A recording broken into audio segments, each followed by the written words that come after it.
जोहार दोस्तों, स्वागत है आप सभी छात्रों का आपका अपना चैनल द जॉब मेकर। दोस्तों आज हम लोग झारखंड जीके टेस्ट का नेक्स्ट क्लास देखने वाले हैं।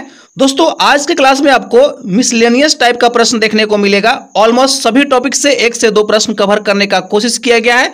और दोस्तों आज के क्लास में स्पेशली सीएनटी और एसपीटी एक्ट का कुछ अच्छा प्रश्न आपको देखने को मिलेगा जो एग्जाम रिलेवेंट प्रश्न है। दोस्तों तो चलिए शुरू करते हैं। क्लास शुरू करने से पहले जो अभ्यर्थी चैनल पे पहली बार विजिट किए हैं दोस्तों चैनल को सब्सक्राइब कर लीजिएगा, क्योंकि जॉब मेकर चैनल आपको झारखंड में होने वाला सभी तरह का कॉम्पिटिटिव एग्जाम में बहुत मदद करेगा। पहला प्रश्न है दोस्तों, ध्यान दीजिएगा।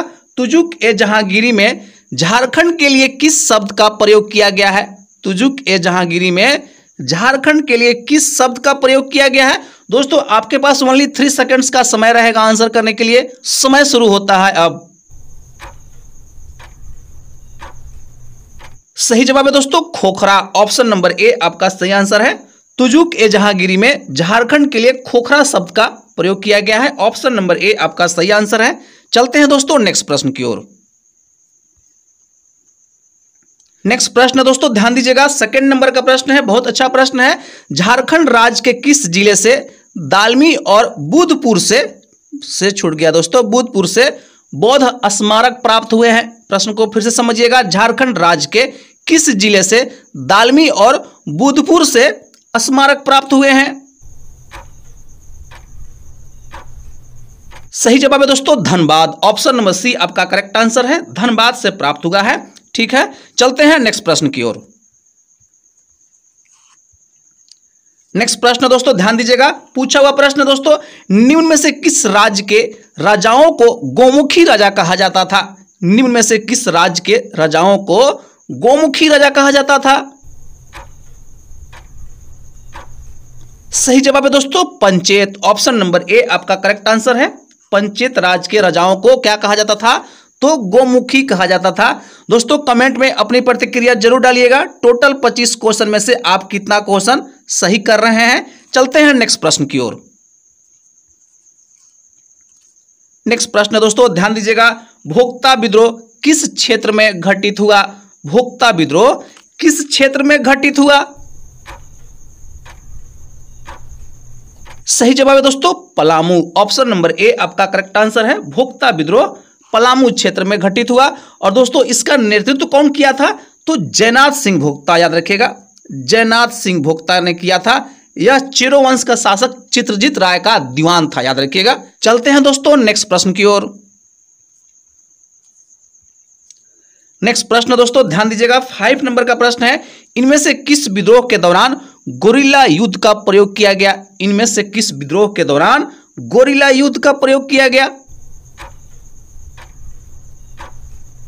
सही जवाब है दोस्तों तिलका विद्रोह। ऑप्शन नंबर डी आपका करेक्ट आंसर है। तिलका विद्रोह में गोरिल्ला युद्ध का प्रयोग किया गया। और तिलका विद्रोह कब शुरू हुआ दोस्तों? तो 1783 ईस्वी में यह शुरू हुआ। किसके द्वारा हुआ? तो तिलका मांझी के द्वारा हुआ। और तिलका मांझी को फांसी का सजा कब हुआ? तो 1785 ईस्वी में। तिलका मांझी द्वारा क्लीवलैंड का हत्या कब हुआ? तो दोस्तों 1784 ईस्वी में, याद रखिएगा। चलते हैं भाई लोग नेक्स्ट प्रश्न की ओर। नेक्स्ट प्रश्न दोस्तों ध्यान दीजिएगा। 6 नंबर का प्रश्न है, कोल विद्रोह के प्रमुख नेता बुद्धू भगत निम्न में से किस स्थान के निवासी थे? कोल विद्रोह के प्रमुख नेता बुद्धू भगत निम्न में से किस स्थान के निवासी थे? सही जवाब है दोस्तों सिल्ली। ऑप्शन नंबर आपका बी करेक्ट आंसर है। बुद्धू भगत कहां के निवासी थे? तो दोस्तों सिल्ली के थे। चलते हैं भाई लोग नेक्स्ट प्रश्न की ओर।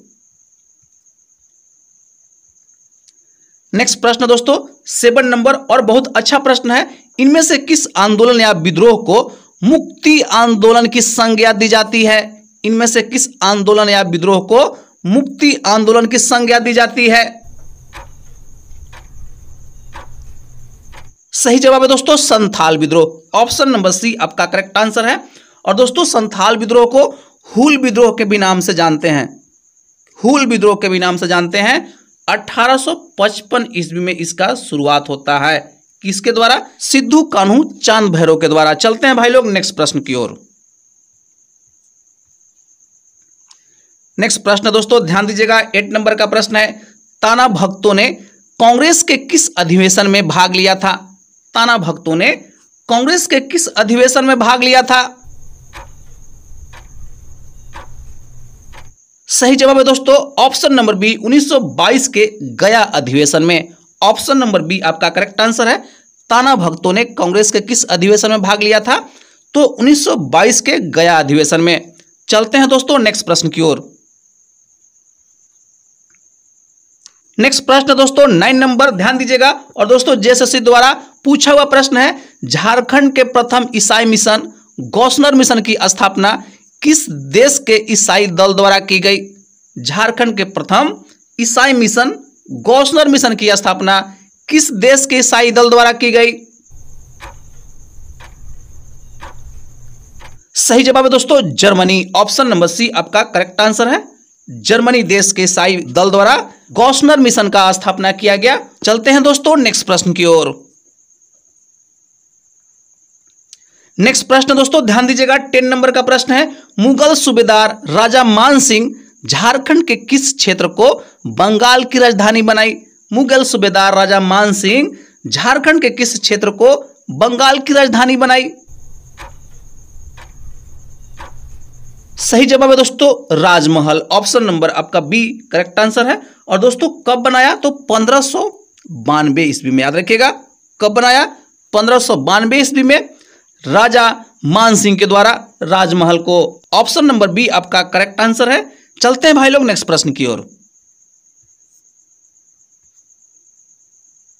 नेक्स्ट प्रश्न दोस्तों ध्यान दीजिएगा, 11 नंबर का प्रश्न है और बहुत अच्छा प्रश्न है। 1862 से 1869 ईस्वी में रांची के आसपास के क्षेत्र में निम्न में से किसके नेतृत्व में भूइंहरी सर्वे किया गया? 1862 से 69 ईस्वी में रांची के आसपास के क्षेत्र में निम्न में से किसके नेतृत्व में भूइंहरी सर्वे किया गया? सही जवाब है दोस्तों रखाल दास। ऑप्शन नंबर सी आपका करेक्ट आंसर है। इनका पूरा नाम है दोस्तों रखाल दास हलधर। याद रखिएगा हलधर इनका पूरा नाम है। इन्हीं के नेतृत्व में दोस्तों भूइंहरी सर्वे किया गया था। चलते हैं दोस्तों नेक्स्ट प्रश्न की ओर। नेक्स्ट प्रश्न दोस्तों ध्यान दीजिएगा, छोटा नागपुर काश्तकारी अधिनियम का खाका किसने तैयार किया था? छोटा नागपुर काश्तकारी अधिनियम का खाका किसने तैयार किया था? सही जवाब है दोस्तों John H Hoffman. Option number B आपका सही आंसर है। छोटा नागपुर काश्तकारी अधिनियम कब लागू हुआ? तो 1908 ईस्वी में। और इसका खाका किसने तैयार किया? तो जॉन एच हाफमैन ने। चलते हैं दोस्तों नेक्स्ट प्रश्न की ओर। नेक्स्ट प्रश्न दोस्तों ध्यान दीजिएगा, 13 नंबर का प्रश्न है, छोटा नागपुर काश्तकारी अधिनियम कुल कितने अध्यायों में विभाजित है? छोटा नागपुर काश्तकारी अधिनियम कुल कितने अध्यायों में विभाजित है? सही जवाब है दोस्तों टोटल 19 अध्याय है। ऑप्शन नंबर सी आपका करेक्ट आंसर है। इसमें 271 धाराएं हैं। याद रखिएगा टोटल धाराएं कितना है? तो 271 धाराएं हैं। और अध्याय कितना है? तो 19 अध्याय है। चलते हैं भाई लोग नेक्स्ट प्रश्न की ओर। नेक्स्ट प्रश्न दोस्तों ध्यान दीजिएगा, छोटा नागपुर काश्तकारी अधिनियम में प्रथम संशोधन किस वर्ष किया गया? छोटा नागपुर काश्तकारी अधिनियम में प्रथम संशोधन किस वर्ष किया गया? सही जवाब है दोस्तों 1920 ईस्वी में किया गया। ऑप्शन नंबर डी आपका करेक्ट आंसर है। 1920 ईस्वी में प्रथम संशोधन किया गया था। किसमें? छोटा नागपुर काश्तकारी अधिनियम में। चलते हैं दोस्तों नेक्स्ट प्रश्न की ओर।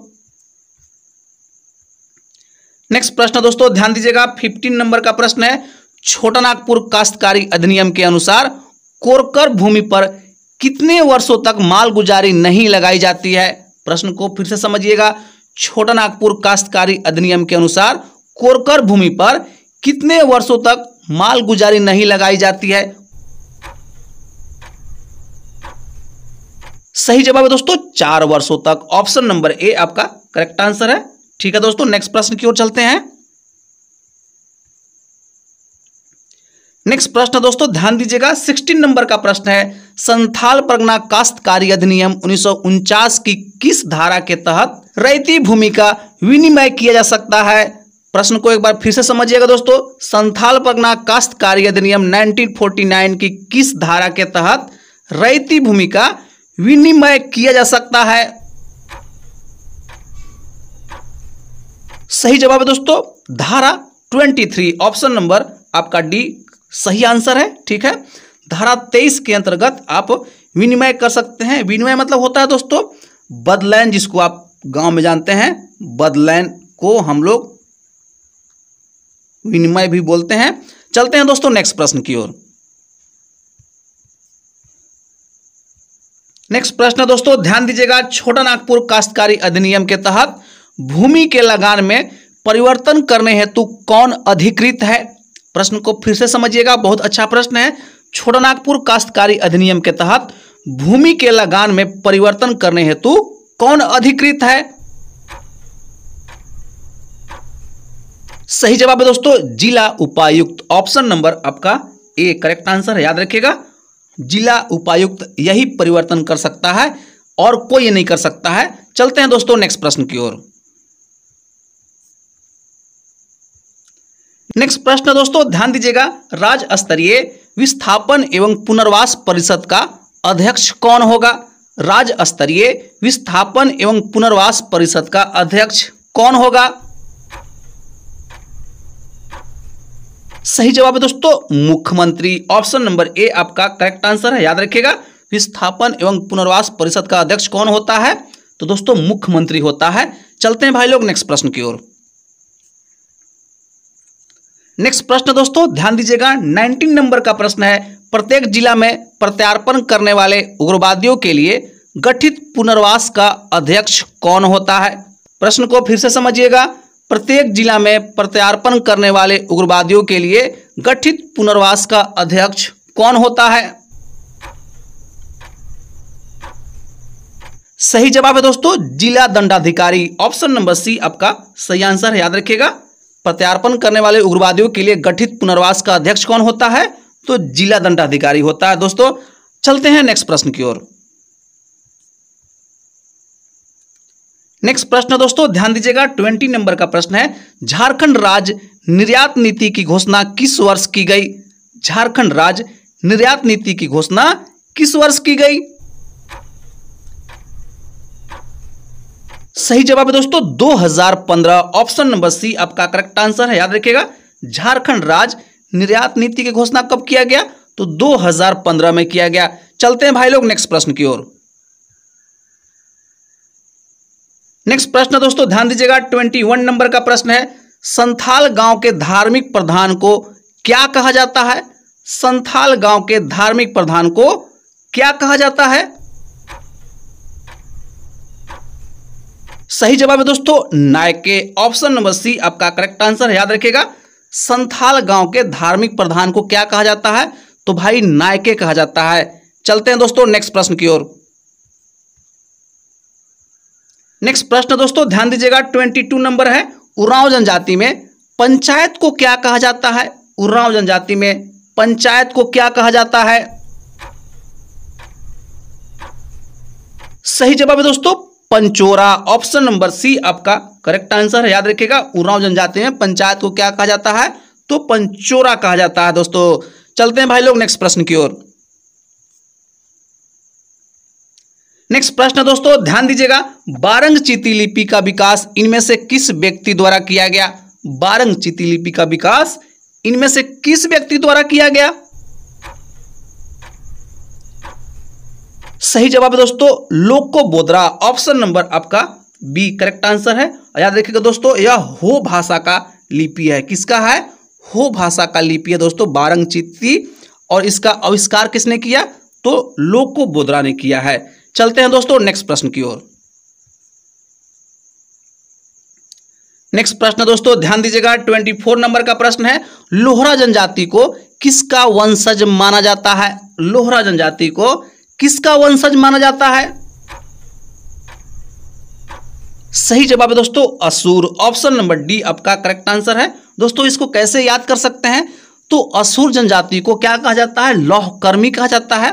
तो लोहरा भी उसी से मिलता जुलता आपको समझ में आ रहा है, तो इसलिए दोस्तों इसका सही आंसर लोहरा है। आपको याद करने का बस एक फॉर्मूला है, ट्रिक है कि लोहरा जनजाति किसका वंशज है, तो असुर का है। चलते हैं दोस्तों नेक्स्ट प्रश्न की ओर। नेक्स्ट प्रश्न दोस्तों 25 नंबर और आज का आखिरी प्रश्न है, मोहन आहूजा इंडोर स्टेडियम राज्य के किस शहर में अवस्थित है? मोहन आहूजा इंडोर स्टेडियम राज्य के किस शहर में अवस्थित है? सही जवाब है दोस्तों जमशेदपुर। ऑप्शन नंबर डी आपका करेक्ट आंसर है। याद रखिएगा मोहन आहूजा इंडोर स्टेडियम कहां अवस्थित है, तो दोस्तों जमशेदपुर में स्थित है। ठीक है दोस्तों, कमेंट में अपनी प्रतिक्रिया जरूर डालिएगा। टोटल 25 क्वेश्चन में से आप कितना क्वेश्चन सही किए हैं। मिलते हैं नेक्स्ट क्लास में, तब तक के लिए जय हिंद और जोहार साथियों।